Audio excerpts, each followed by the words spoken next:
So guys, I spent a long time on the internet trying to find a case for my audio selector project. Couldn't really find anything suitable unless I wanted to pay really large amounts of money, which I didn't really want to do for this one.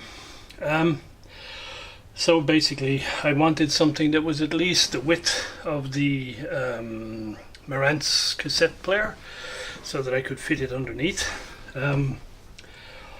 Everything I could find on the net was really you had to go to 19-inch rack cabinet stuff, which were all too much dollars for a project like this.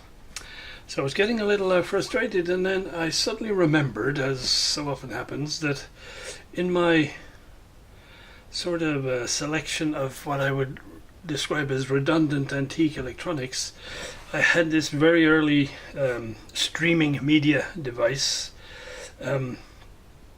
which is made by Pinnacle, German company, made in China, but the build quality of this thing is amazing. It is hugely heavy because essentially you have a light aluminium cover here, which I'll take out of the way, and the rest of it is a heavy steel plate, bent and formed and everything else, and then it has a nice smoked or brushed aluminium front screwed on. And so yes, we're going to take this out here. I'm going to salvage whatever I can off this circuit board. That's the other thing I like about this. It isn't using a wall wart. It's the power supply's inside. So yes, this is going to be the case for the selector. Now the challenge is it's very shallow. It's very, very shallow. So from here on out, the design of what I end up with is going to be driven by the fact that it's going to have to fit in here. However, we've encountered bug number one. Can't use my VU meters, but at least the motorized volume control will fit just nicely, and it'll work out okay. So I've drilled out all those old mounting posts that are all in the wrong place. I've never seen these sort of fittings before, but it looks like they were sort of in from the top, and then some sort of a punch mechanism to expand it on the other side. So I basically drilled them from underneath, and they just fell out. So that's those out of the way. I'm probably going to have to give up on fitting this thing into the case as it is, because the VU meters won't fit in. So I am going to have to raise the height of the case.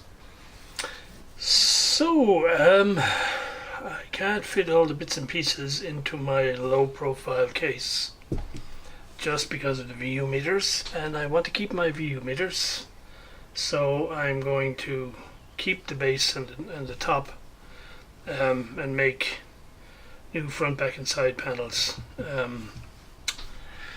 So it'll be the same footprint, it'll just be twice as tall as the original case. And so right now I'm just planning what the panel is going to look like. And so at the moment it looks like I'll have the motorized volume control over here. I'll have the input indicators on the top here, the output to the A amp and the B amp on the bottom, with the infrared detector in the middle. Put my two VU meters here in the middle. Power switch and indicator will be over here. And if I don't use up this space for anything else, we'll put some sort of a little decal here, so it looks a little bit less amateurish. So we'll see how it looks like when it's done. So that's it for now. Yeah, it's been a while because of the heat wave, and it's so hot here. It's been in the sort of upper 30s, which is sort of mid 90s, for a while. And I'm not much good when it gets up to that sort of temperature in terms of doing anything other than drinking cold beer. Anyway, so they say it's going to cool down a little bit next week, so I might get a bit done. Anyway, so that's where it is for now. And hopefully in a little while I'll get around to doing some more.